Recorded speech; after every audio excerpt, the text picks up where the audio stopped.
चलिए दोस्तों, आपका स्वागत है हमारे इस चैनल में। टुडे मैं कवर करने वाला हूँ एक बहुत ही अच्छा इंटरेस्टिंग सा टॉपिक है यहाँ पे इंडिया आर्मीनिया रिलेशंस का। तो आज हम इसके बारे में काफ़ी कुछ जानेंगे, काफ़ी कुछ हमको उसके बारे में नॉलेज मिलेगी। तो जैसा कि आप इसमें हेडलाइन को भी देख सकते हैं, Armenia blames poor Indian military hardware for its loss to Azerbaijan. तो यहाँ पे मेनली टॉपिक क्या है, एक पब्लिकेशन ने न्यूज़ छापी है कि इंडिया की मिलिट्री हार्डवेयर की वजह से आर्मेनिया को लॉस हुआ है, उसको वॉर में डिफीट मिली है। तो आज हम इसके बारे में देखेंगे कि क्या सही है, गलत है, क्या फैक्ट्स हैं, किस लिए ये चीज़ें निकल के आ रही हैं बाहर। तो हम आज इनको काफ़ी कुछ कवर करेंगे। तो मैं एक आपको बेसिक आइडिया भी दूंगा यहाँ पे कि क्या एक्चुअली चल रहा है आर्मेनिया और अजरबैजान के बीच में, क्या फैक्ट्स मिलिट्री हार्डवेयर से रिलेटेड हैं। चलिए स्टार्ट करते हैं। So let's start this topic. Okay, तो जैसा कि आप देख सकते हैं यहाँ पे नारगोनो काराबाख कन्फ्लिक्ट जोन। पहले तो मैं ये बता देना चाहता हूँ कि नागोर्नो काराबाख है क्या, एग्जैक्टली है क्या, क्यों ये इतना बड़ा कन्फ्लिक्ट जोन बना हुआ है और इस वजह से क्या न्यूज़ निकल के बाहर आ रही है। तो जैसा कि आप देख सकते हैं यहाँ पे एक न्यूज़ रिपोर्ट बीबीसी ने छापी हुई है। यहाँ पे Armenia, Azerbaijan and Russia sign Nagorno Karabakh peace deal. अभी रिसेंटली में आपने न्यूज़ में देखा होगा कि अजरबैजान और आर्मीनिया के बीच में एक बहुत ही बड़ा कन्फ्लिक्ट हुआ है, जिसमें कि अजरबैजान ने आर्मीनिया को हरा दिया है। और ये कन्फ्लिक्ट इसलिए हुआ है कि दोनों के बीच में एक डिस्प्यूटेड लैंड इशू चला आ रहा है। पहले सोवियत में ये दोनों कंट्रीज़ एक हुआ करती थी। आफ्टर सोवियत संघ, जब सोवियत संघ 1993 के बाद जब टूटा, उसके बाद से इन दोनों कंट्रीज़ के बीच में जब ये दो सेपरेट कंट्रीज़ बनी तो इनके बीच में एक डिस्प्यूटेड लैंड है। जैसा कि आप इस मैप में भी देख सकते हो, ये जो टेरिटरी जो येलो कलर में दिख रही है, ये अजरबैजान ने ऑक्युपाइड, अजरबैजान की जो लैंड है उसको आर्मीनियन मिलिट्री ने फोर्सेस ने ऑक्युपाई कर रखा है आफ्टर 1993। वो लोग यहाँ पे कब्जा किए हुए बैठे थे और अभी तक यहाँ पे रह रहे थे। और जो अजरबैजान है, आप उसको भी देख सकते हैं, जो ब्लू कलर में आपको दिख रहा होगा, बहुत ही कम एरिया है जो कि अजरबैजान ने कैप्चर कर रखा था। मोस्टली जो एरिया था वो आर्मीनिया ने ही कैप्चर कर रखा था। तो ये जो रेड लैंड है ये भी अजरबैजान की मिलिट्री ने ही कब्जा कर रखा है। तो एक ये डिस्प्यूटेड लैंड है। ये जो नागोर्नो काराबाख जो रीजन है, ये एक डिस्प्यूटेड लैंड के में कंसीडर करते हैं हम लोग इसको। इंटरनेशनली इसको अजरबैजान के ही फेवर में कंसीडर किया जाता है, बट आर्मीनिया का इस पर कब्जा था। और आप देख सकते हो आर्मीनिया एक लैंडलॉक कंट्रीज़ है और अजरबैजान से आप देख सकते हो कैस्पियन सी है। और मैं आपको एक बहुत ही इंटरेस्टिंग चीज़ ये बताना चाहता हूँ, ये जो कैस्पियन सी है, आप अगर इसको मैप पे देखोगे ना तो ये एक सी नहीं है, ये एक्चुअली कर सकते हो झील टाइप का, लेक टाइप का है। और ये चारों तरफ से क्लोज्ड है, इसका कोई भी ओपन सोर्स नहीं है, ठीक है। बट ये काफ़ी बड़ा एरिया है तो हम इसको सी भी कंसीडर कर लेते हैं। और रिसेंटली आपने ये देखा होगा कि जो ये कन्फ्लिक्ट जो हुआ है वो, मैं बोल सकता हूँ ये एक रिलीजन को भी कंसीडर करते हुए है, क्योंकि अजरबैजान जो कंट्री है वो मुस्लिम मेजॉरिटी कंट्री है और आर्मीनिया में लोग मोस्टली क्रिश्चियन हैं। तो एक रिलीजन कन्फ्लिक्ट भी आप इसको बोल सकते हो। और यहाँ पे एक देखने वाली बात जो रही है कि टर्की ने अजरबैजान की काफ़ी हेल्प की है और अजरबैजान को उसने काफ़ी सारे ड्रोन्स दिए हैं। ईरान ने भी काफ़ी कुछ हेल्प की है। तो इसकी वजह से अजरबैजान ने आर्मीनिया को इस कन्फ्लिक्ट में डिफीट किया है और काफ़ी एरिया आर्मीनिया ने पहले से कब्जा कर रखा था, वो उसको अजरबैजान को वापस करना पड़ा है। और इस बीच जो डील हुई है, इस डील को क्रैक करवाने में रसिया ने बहुत बड़ी हेल्प की है बोथ कंट्रीज़ की। बट यहाँ पे मैं ये बोलूँगा कि रसिया ने यहाँ पे, मेरा जो पॉइंट ऑफ व्यू है, काफ़ी सही नहीं किया है। यहाँ पे रसिया ने अपनी पावर का सही इस्तेमाल नहीं किया है और एक ऐसी डील हुई है जो आई थिंक, मुझे लगता है कि आर्मीनिया को बिल्कुल भी मंजूर नहीं होगी। और वहाँ पे बहुत सारे प्रोटेस्ट भी चल रहे हैं, वहाँ पे लोग अपने प्राइम मिनिस्टर के खिलाफ काफ़ी एग्रेसिव हैं, रिजिग्नेशन के लिए बोला जा रहा है उनसे, ठीक है। तो यहाँ पे मैं ये बोलना चाहूँगा कि आर्मीनिया ने काफ़ी लाइफ लॉस की है, काफ़ी डैमेज हुआ है, काफ़ी, मैं आगे वाली स्लाइड्स में मैं आपको बताऊंगा कि कितना लॉस हुआ है उनको, कितना डैमेज हुआ है उनकी इकोनॉमी में, उनके मिलिट्री हार्डवेयर्स को। और यहाँ पे जस्ट रसिया ने बस एक डील करवा दी और को किसी भी तरीके की कोई हेल्प ऐसे नहीं की मिलिट्री की तरीके से। जबकि आर्मीनिया का एक पैक्ट है रसिया के साथ, अगर कोई भी बाहरी अटैक होता है तो रसिया उसको ऑटोमेटिकली सपोर्ट करेगा। चलिए, तो आपको मैंने ये बता दिया है कि ये क्या था नागोर्नो काराबाख कॉन्फ्लिक्ट जोन। तो अब चलिए आगे बढ़ते हैं इस पर। मैंने एक बहुत ही बेसिक सी नॉलेज आपको दी है कि एग्जैक्टली चल क्या रहा है। तो मेरा मेन टॉपिक क्या है आज टुडे?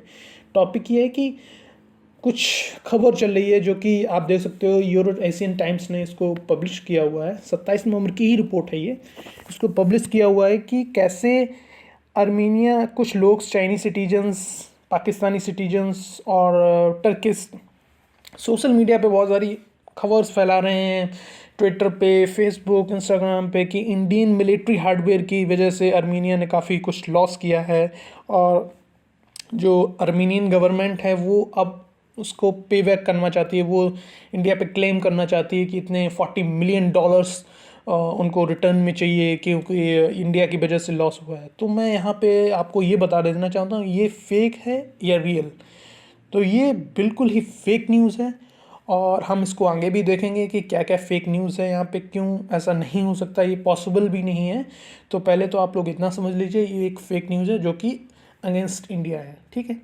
तो चलिए आगे बढ़ते हैं, इसके बारे में देखते हैं क्या इशू है, क्यों ऐसी खबर आ रही है बार।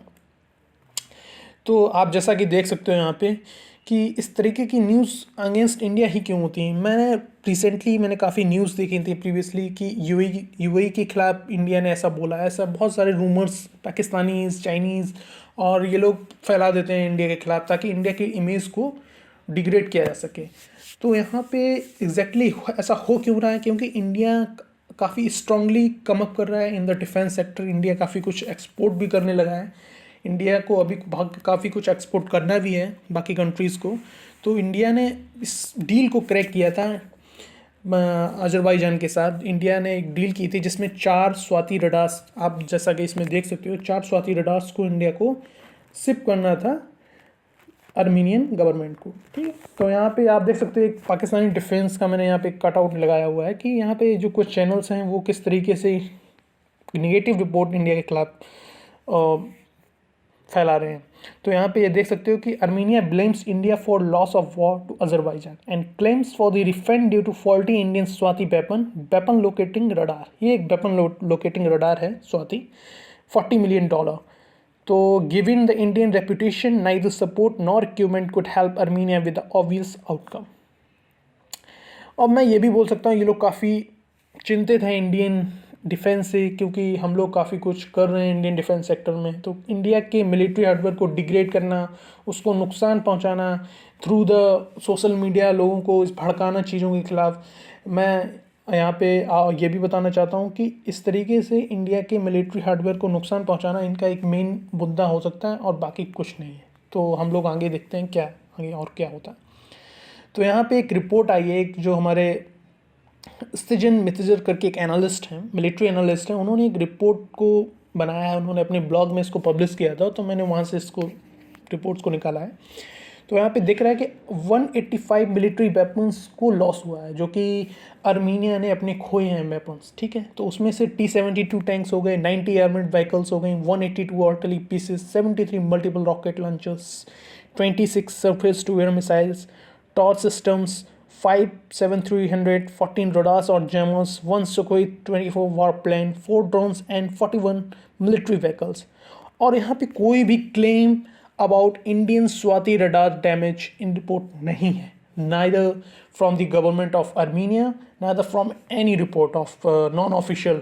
तो यहाँ पे कोई भी ऐसी रिपोर्ट नहीं है जो कि इंडियन स्वाति रडार के डैमेज होने की रिपोर्ट को देता हो। और ऐसा क्यों नहीं है, इसका भी एक बहुत ही ऑब्वियस सा रीज़न है जो हम आपको आगे वाली स्लाइड्स में बताएंगे। ऐसा नहीं है और ये एक बहुत ही फेक न्यूज़, एक फेक ट्रेंड इंडिया के खिलाफ चलाने की, इंडियन मिलिट्री के हार्डवेयर को डिग्रेड करने की यहाँ पे एक कोशिश की गई है, लेकिन ऐसा नहीं है, ऐसा कुछ भी नहीं है। तो हम लोग आगे की स्लाइड में इसको डिस्कस करते हैं। तो मैं एक चीज़ और यहाँ पे बताना चाहता हूँ कि हम लोगों ने जो इंडियन रडार को आर्मीनिया को बेचा है, आर्मीनिया को ट्रांसफ़र किया है, वो क्या अचीवमेंट थी? बिल्कुल एक अचीवमेंट थी हमारी। हम लोगों ने रसिया को, पोलैंड को हरा कर उस डील को क्रैक किया था विद आर्मीनिया। उस टाइम रसिया भी उस डील में था, रसिया भी अपनी बिडिंग कर रहा था और पोलैंड भी अपनी बिडिंग कर रहा था। हमने उसको एक कह सकते हैं डिफीट कर दी है। उसके बाद हमने उस 4 रडार्स को आर्मीनिया को बेचा था। तो एक it was a big deal for India defence, for Indian military hardware. So we are going to discuss about these things also here too. आप जैसा कि आप देख सकते हो, द हिंदू में एक रिपोर्ट छपी थी कि वेल वेक्स $40 million defence deal from Armenia. We won a competitive bid for supplying 4 Shwati weapon locating radar worth 40 million deal to Armenia and the deal has been signed before। और ये आप news दे सकते हैं, 2 मार्च 2020 की न्यूज़ है, recently इसी year में हुआ था। और आप एक देख सकते हो डिप्लोमेट में एक रिपोर्ट को छपा हुआ है, binning A defence deal with Armenia India develop Turkey. तो यहाँ पे एक डिप्लोमेटिक जियोपॉलिटिकल चीज़ भी आ जाती है जिसको आपको समझना पड़ेगा कि अर्मेनिया के जो रिलेशंस हैं वो टर्की और जो उसकी नाइबरिंग कंट्रीज़ हैं, अर्मीनिया, साइप्रस, ग्रीस के साथ बहुत ही अच्छे नहीं हैं। और आपने अभी रिसेंटली न्यूज़ में देखा भी होगा, जो 74 जनरल असेंबली का सेशन यूएन में हुआ था, उसमें टर्की के जो प्रेसिडेंट हैं, वहाँ के जो प्रेसिडेंट हैं, उन्होंने इंडिया के खिलाफ काफ़ी कुछ बोला, कश्मीर के बारे में बोला, हमारे इंटरनल मैटर्स में इंटरफियर करने की कोशिश की, जिसको इंडिया ने बहुत ही काउंटरली उनको जवाब भी दिया उस चीज़ के लिए। तो यहाँ पे अब इंडिया का भी एक बनता है कि हम उसको कैसे टारगेट सकते हैं, टर्की को हम कैसे टारगेट कर सकते हैं, क्योंकि टर्की काफ़ी कुछ सपोर्ट कर रहा है पाकिस्तान को, उसके वेपन्स में, उसको डिप्लोमेटिक लेवल पे काफ़ी सपोर्ट कर रहा है। तो एक अर्मीनिया को हमारी डिफेंस डील होना एक टर्की के लिए एक मैसेज था कि हम भी आपको इस तरीके से टारगेट कर सकते हैं, हम ग्रीस को सपोर्ट कर रहे हैं, हम आने वाले टाइम में ग्रीस के साथ एक डिफेंस पैक्ट साइन कर सकते हैं, डिफेंस ग्रीस के साथ भी। तो ग्रीस के साथ भी काफ़ी एग्रेसिव बिहेव कर रहा है टर्की। तो बहुत सारे रीजन्स हैं, डिप्लोमेटिकली जियोपॉलिटिकली रीजन्स इस डील के लिए मायने रखते हैं इंडिया के लिए। और self reliant, the main focus for the self reliant in the defence sector. अगर हम अपना एक्सपोर्ट बढ़ाएंगे, हमारी क्रेडिबिलिटी हमारे मिलिट्री हार्डवेयर की बढ़ेगी for the world region. we can export lot of things in the military hardware to the other countries। तो इस तरीके से ये हमारे लिए बहुत ही इंपॉर्टेंट था, एक ग्रेट अचीवमेंट मैं इसको बोलूँगा इंडियन रडार्स के लिए। और डीआरडीओ और बाकी अदर जो इंडिया के प्राइम इंस्टीट्यूशंस हैं, they are working very well for the India. Okay, तो इतनी सारी बात हुई, तो एग्जैक्टली क्यों हो रहा था मैं ये बताना चाहूँगा। ये एक स्वाति रडार है जिसके बारे में इतनी कुछ बातें हो रही थी कि इंडियन स्वाति रडार के वजह से ऐसा हो गया, अर्मीनिया हार गया, अजरबैजान ने हरा दिया। तो ऐसा नहीं है, ऐसा इसलिए नहीं है क्योंकि चलिए मैं आपको पहले स्वाति रडार के बारे में बता देता हूँ। ये एक वेपन लोकेटिंग रडार है। तो मैं इसको आप बहुत ही सिंपल भाषा में आपको बताने की कोशिश करूँगा, आपको समझ में आ जाएगा कि ये जो वेपन लोकेटिंग रडार होता है ये एग्जैक्टली करता क्या है। लाइक हमारी जो LOC है, हमारा जो पाकिस्तान इंडिया का बॉर्डर है, कश्मीर में बॉर्डर है, तो वहाँ पे बहुत सारे हिडन पहाड़ हैं इधर उधर, तो हमें पता नहीं लग पाता ना कि हमारे यहाँ फायर किधर से आ रही है। उन लोगों ने मान लो फायर किया, मोटार दाग दिए, रॉकेट्स लॉन्च किए, फायरिंग हो रही है, गन फायरिंग हो रही है, तो हमको अंदाज़ा भी नहीं होता है कि एग्जैक्टली फायर आ कहाँ से रही है। हमको अगर काउंटर अटैक करना है, रेट्रिएट करना है उन पे ऊपर, तो हमको ये पता तो होना चाहिए कि हमारे ऊपर फायर कहाँ से आ रही है। तो उस चीज़ के लिए रडार हेल्प करता है हमारी। हम इस रडार को डिप्लॉय करते हैं, ये अराउंड 50 किलोमीटर एरिया को कवर करता है, ठीक है। तो लाइक उन्होंने फायर किया हमारे ऊपर, तो हम उनको रेट्रिएट कर सकते हैं पिन पॉइंट, लाइक जहाँ से फायर आ रहा है हम वहीं पे फायर मारेंगे उनको। तो ऐसे करके हम उनको काउंटर अटैक भी कर सकते हैं उनके ऊपर। तो इस तरीके से ये रडार हमारी बहुत ही हेल्प करता है और काफ़ी हद तक इसने LOC पे जो सीज़ फायर वायलेशन होती है उसमें कमी भी आई, क्योंकि इस रडार की वजह से हम बहुत ही इफ़ेक्टिवली इनको काउंटर कर पा रहे हैं, पाकिस्तान की फायरिंग्स को, पाकिस्तान के जो सीज़ फायर वायलेशंस हैं उनको। तो ये एक इसीलिए हम इसको बोलते हैं वेपन लोकेटिंग रडार, ठीक है। And this is known as Swathi also. ये क्या है, इससे counter battery radar is design to detect and track incoming artillery rocket fire to determine the point of origin for country fire. और इसको jointly manufacture किया गया है DRDO और वेल, भारत इलेक्ट्रॉनिक्स लिमिटेड। ये हमारी बहुत ही प्राइम इंस्टीट्यूशंस हैं, ये हमारे इंडिया की ग्रोथ में, इंडियन मिलिट्री हार्डवेयर की ग्रोथ में एक बहुत ही बड़ा काम कर रहे हैं। मैं तो इनके बारे में अगर आपको पढ़ना हो तो आप लोग इसको गूगल पे जाके सर्च करके पढ़ सकते हैं इसके बारे में क्या क्या काम हो रहा है। तो इसको जॉइंटली डेवलप किया गया है। ये electronics and radar development establishment, ये एक लैब है जो कि एक DRDO का ही पार्ट है, और DRDO ने इसको डिज़ाइन किया है और भारत इलेक्ट्रॉनिक्स ने इसको एक तरीके से फैब्रिकेट किया है चीज़ों को डिज़ाइन के थ्रू। और यहाँ पे आप देख सकते हो कि इंडियन जो रडार है, स्वाति रडार, वो इंडियन आर्मी को 2 मार्च 2070 को सर्विस में आ गई थी और इंडिया इसको इफ़ेक्टिवली यूज़ कर रहा है ऑन द LOC। और आई थिंक इस चीज़ को हम लोगों ने LAC पे भी, क्योंकि जो हमारा कन्फ्लिक्ट चल रहा है, हमारा फेस ऑफ चल रहा है चाइना के साथ, वहाँ पे भी लद्दाख सेक्टर में भी इंडिया यूज़ कर रही है ऐसे रडार्स को। तो मैं ये बोल सकता हूँ। और अब एक रीज़न आ जाता है कि ये क्वेश्चन ये हो रहा है कि अर्मीनिया ने लॉस किया है वहाँ पे क्योंकि इंडियन बाज़ार, लेकिन ऐसा नहीं है। ऐसा इसलिए भी नहीं है क्योंकि ये जो रडार्स हैं वो सिर्फ ज़मीन से रिलेटेड काम करते हैं। Like they are not tracking the airplanes, drones. ये हम जैसे कि एक छोटे से एरिया को कवर करते हैं, जो क्रॉस सेक्शन में जो फायर होती है, स्मॉल क्रॉस सेक्शन से जो फायर होती है, ट्रेजेक्ट्री जो होती है, जैसे हमने कोई चीज़ फायर की वो ट्रेजेक्ट्री में फायर होती है, ठीक है। तो हम ये रडार्स उस चीज़ को ट्रैक करता है, ये ना कि एयर को ट्रैक करने में पॉसिबल है, ठीक है। तो जो अर्मीनिया का हार हुआ उसका एक मैं मेन रीज़न जो मानता हूँ कि जो टर्की ने अपने डिफेंस से उनको ड्रोन्स दिए थे अज़रबैजान को, उन जो ड्रोन की वजह से जो उन्होंने अर्मीनिया को काफ़ी लॉस पहुंचाया है, काफ़ी उनके डैमेज किए, S-300 डैमेज हुए उनके, काफ़ी डिफेंस को डैमेज किया है। तो एक मेन रीज़न अर्मीनिया के लॉस में वो है।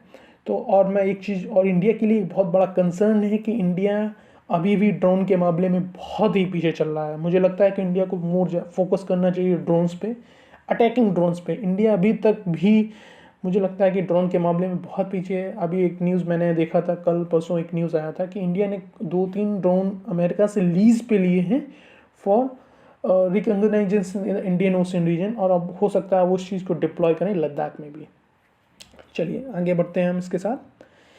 तो ये क्या एक सेल्फ रिलायंस इंडिया के लिए एक अच्छा सा पुश है? बिल्कुल।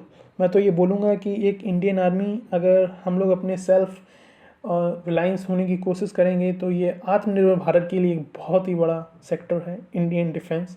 और इंडियन डिफेंस मिलिट्री हार्डवेयर हम लोग बहुत सारी कंट्रीज़ को ट्रांसफ़र कर सकते हैं।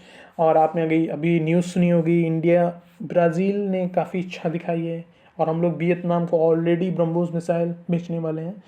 तो एक मैं सकता हूँ अच्छा सा हम लोग काम कर रहे हैं, इसरो भी अच्छा काम कर रही है, DRDO भी अच्छा काम कर रही है, वेल भी अच्छा काम कर रही है। तो हमारे जो इंस्टीट्यूशंस हैं वो बहुत ही इफ़ेक्टिवली वर्क कर रहे हैं, बट हमें अभी भी बहुत सारी ज़रूरत है काफ़ी इन्वेस्ट करने का इन सेक्टर्स में, रिसर्च में इन्वेस्ट करने का काफ़ी ज़रूरत है। और आप यहाँ पे एक हेडलाइन देख सकते हैं, 1 मिनट में पब्लिश हुआ था, Indian army to buy 6 indigenous weapons locating Swathi radars for LOC for various reasons for 400 crore. तो एक ये ग्रेट पुश है for self reliance India in defence. चलिए ये तो बहुत सारी चीज़ें मैंने इसमें कवर कर दी हैं। बस मैं यही बोलना चाहूँगा कि ये बहुत ही फेक न्यूज़ थी जो कि इंडिया के खिलाफ एक रूमर्स की तरह एक डिस्ट्रीब्यूट की जा रही है। और मैं लोगों से भी अपील करूँगा कि वो इंडिया, जब वो ट्विटर पे होते हैं तो सपोर्ट करें, इंडिया के पॉइंट को भी सपोर्ट करें और अच्छी सी बातें करें इंडियन मिलिट्री हार्डवेयर के बारे में। तो चलिए इसी के साथ हम अपने इस टॉपिक को ख़त्म करते हैं और मैं कोशिश करूँगा कि इसी तरीके के कुछ नॉलेज से भरे हुए टॉपिक्स आपके साथ शेयर करूँ तो आपकी भी नॉलेज काफ़ी कुछ इंक्रीज़ होगी। अगर आपने इसको आपको अगर पसंद आया हो तो प्लीज़ लाइक करें, और आपको अगर कुछ क्वेरीज़ हैं तो आप डायरेक्टली कमेंट्स में भी डाल सकते हो। और मैं कोशिश कर रहा हूँ एक चैनल बनाऊँ जिस पे मैं इस PPT को भी अपलोड करूँ, ताकि आपको अगर इसको कुछ पढ़ना हो उसके बारे में तो आप इसको देख सकते हैं। Thank you so much.